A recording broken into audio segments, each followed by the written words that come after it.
ಕುದುರೆಮುಖ ವನ್ಯಜೀವಿ ವಲಯ 70ನೇ ವನ್ಯಜೀವಿ ಸಪ್ತಾಹದ ಅಂಗವಾಗಿ ವನ್ಯಪ್ರಾಣಿಗಳನ್ನು ಗುರುತಿಸುವ ಸ್ಪರ್ಧೆಯನ್ನು ಸರ್ಕಾರಿ ಹಿರಿಯ ಪ್ರಾಥಮಿಕ ಶಾಲೆ ಜಾಂಬಳೆಯಲ್ಲಿ ದಿನಾಂಕ 24/9/2024 ಮಂಗಳವಾರದಂದು ಬೆಳಗ್ಗೆ 12 ಗಂಟೆಗೆ ಆಯೋಜಿಸಲಾಗಿತ್ತು.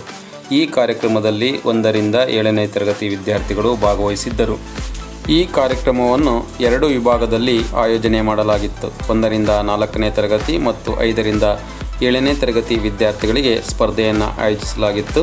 ಈ ಒಂದು ಕಾರ್ಯಕ್ರಮದಲ್ಲಿ ವಲಯ ಅರಣ್ಯಾಧಿಕಾರಿಗಳಾದಂಥ ಶ್ರೀ ಮೊಹಮ್ಮದ್ ಮತ್ತು ಅವರ ಸಿಬ್ಬಂದಿ ವರ್ಗ ಹಾಗೂ ಶಾಲೆಯ ಮುಖ್ಯ ಶಿಕ್ಷಕರಾದ ಶ್ರೀ ಸತೀಶ್ HR ಹಾಗೂ ಶಾಲೆಯ ಶಿಕ್ಷಕ ವೃಂದ ಮತ್ತು ಎಲ್ಲ ವಿದ್ಯಾರ್ಥಿಗಳು ಈ ಕಾರ್ಯಕ್ರಮದಲ್ಲಿ ಭಾಗವಹಿಸಿದ್ದರು.